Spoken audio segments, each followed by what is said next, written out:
ఓం నమ శివాయ. ఓం నమో నారాయణాయ. ఓం శ్రీ స్వర్ణాకర్షణ కాల భైరవాయ నమో నమః. ఓం కాళకాలాయ విద్మహే కాళాతీతాయ ధీమహి తన్నో శ్రీ నరదృష్టి నివారణ కాల భైరవ దేవతాభ్యో నమో నమః. హరి ఓం. మా ఛానల్కి స్వాగతం. చూస్తున్న వీక్షకులకు, ప్రేక్షకులకు, ప్రియ కాళభైరవ భగవద్బంధులకి స్వాగతం పలుకుతూ మమ్మల్ని ఎంతగానో ఆదరిస్తూ ఉండబడినటువంటి ప్రియ సోదరీమణులకు, సనాతన ధర్మ సంరక్షకులకి అందరికీ కూడా తెలుగు ఉగాది పండుగ శుభాకాంక్షలు. అలాగనే వసంత నవరాత్రుల ప్రారంభోత్సవ అమ్మవారి యొక్క ఆశీస్సులు. ఈ క్రోధినామ సంవత్సరం అంతనూ కూడా అందరికీ శుభం, జయం, లాభం జరగాలని శ్రీ నరదృష్టి నివారణ కాళభైరవ స్వామిని కోరుకుందాం, వేడుకుందాం. కనుక ద్వాదశ రాశుల్లో గ్రహ గమనాలను ఒకసారి వీక్షింపచేద్దాం. మేషరాశిలో బుధుడు మరియు గురు సంచార స్థితి, కన్యరాశిలో కేతు సంచార స్థితి, కుంభరాశిలో కుజుడు మరియు శని సంచార స్థితి, మీనరాశిలో రవి, శుక్ర, రాహు సంచార స్థితితో ఈ విధంగా ఉన్నాయి. ఈ సంవత్సరం రాజు కుజ భగవానుడు. మంగళవారం మనకు ఈ సంవత్సరం ఉగాది పండగ అవ్వడం వలన, రాజు కుజుడు అవ్వడం వలన నిత్యము రాజకీయ నేతలకు, సామాన్యులకు, ప్రతి ఇంట్లో ఉండబడినటువంటి కార్యక్రమ నిర్వహణ చేసే వారందరికీ కూడా అధిక శత్రు ప్రభావం అధికంగా ఉంటుంది. నిత్యము అంతర్గతమైనటువంటి భద్రతా లోపము, రక్షణ శాఖలో, న్యాయశాఖలో, అడ్వకేట్సు, పోలీసు, రక్షణ రంగాలలో వీరితో బాగా విపరీతమైన ఇబ్బందులు ఉండేటువంటి అవకాశాలు ఉన్నాయి. ఈ సంవత్సరము అధికమైనటువంటి వేడి, అధికమైన వర్షాలు, అన్నీ అధికస్యం ఉండేటువంటి పరిస్థితి ఉంటుంది. భానుడు విపరీతమైనటువంటి ఉష్ణోగ్రతను వెదజల్లే పరిస్థితి ఉంటుంది. పర్యావరణము, పరిరక్షణకు దూరం అయ్యే పరిస్థితి చాలా అధికంగా ఉంటుంది. అదియే కాకుండా మంత్రివర్యులు శని భగవానుడు. శని ఆయుకారకుడు అవ్వడం వలన శని నక్షత్రాలు 3 నక్షత్రాలు, పుష్యమి నక్షత్రము కర్కాటక రాశిలో ఉండడము, కర్కాటక రాశికి ప్రస్తుత కాలమాన ప్రకారంగా అష్టమ స్థాన శని సంచార స్థితి. 2వ నక్షత్రము అనురాధ నక్షత్రము. ఈ నక్షత్రము వృశ్చిక రాశిలో ఉండడము అర్ధాష్టమ శని సంచార స్థితి. 3వ నక్షత్రము ఉత్తరాభాద్ర నక్షత్రము మీనరాశిలో ఉంటుంది. మీనరాశికి కూడా ఏళ్ళనాటి శని యొక్క ప్రభావము.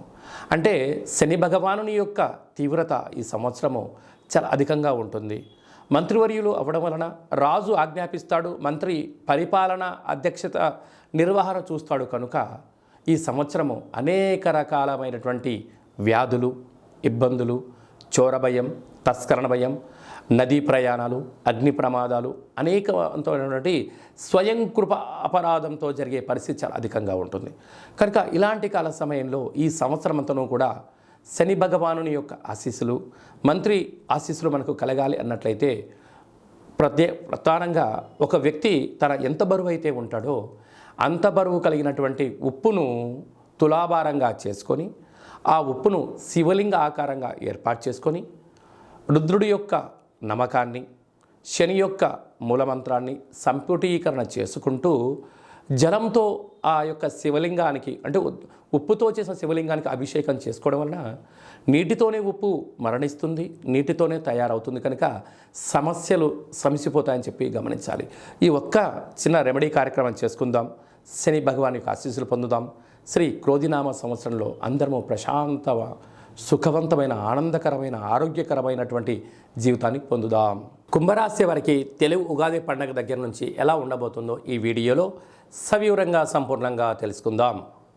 కుంభరాశిలో ఏ నక్షత్రాలు వస్తాయనగా ధనిష్ఠ నక్షత్రంలోని 3వ పాదం, 4వ పాదం, శతభిష నక్షత్రంలోని 4 పాదాలు, పూర్వాభాద్ర నక్షత్రంలోని 1, 2, 3 పాదములు కలిపితే కుంభరాశి అవ్వడం జరుగుతుంది.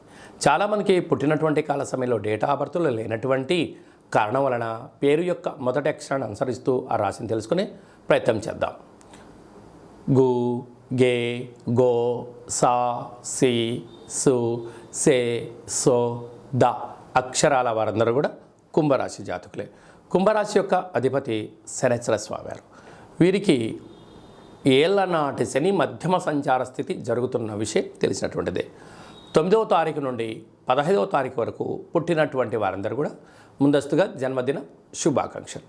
గతంలో వివాహం చేసుకున్న వారికి వివాహ వార్షికోత్సవ శుభాకాంక్షలు.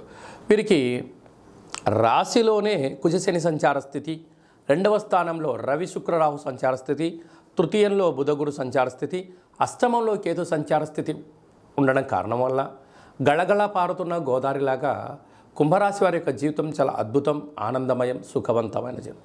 కాకపోతే వీళ్ళు ఎదిగే కొద్దీ ఒదిగి ఉండగలగాలి. శత్రువులు ఎక్కువ, సమీప బంధువులు, మిత్రులు, సన్నిహితులు నా అనుకున్న వాళ్ళే మిమ్మల్ని వాళ్ళ అవసరాల కోసం మిమ్మల్ని ఎరవేసి వాడుకొని వదిలేసి మీరు ఇచ్చిన డబ్బులు ఏమైనా తిరిగి అడిగితే వాళ్ళే మీకు శత్రువులు అవ్వడం, బంధువులతో, మిత్రులతో, స్నేహితులతో మిమ్మల్ని విరోధాలు ఏర్పాటు చేసే పరిస్థితి అధికంగా ఉంటుంది.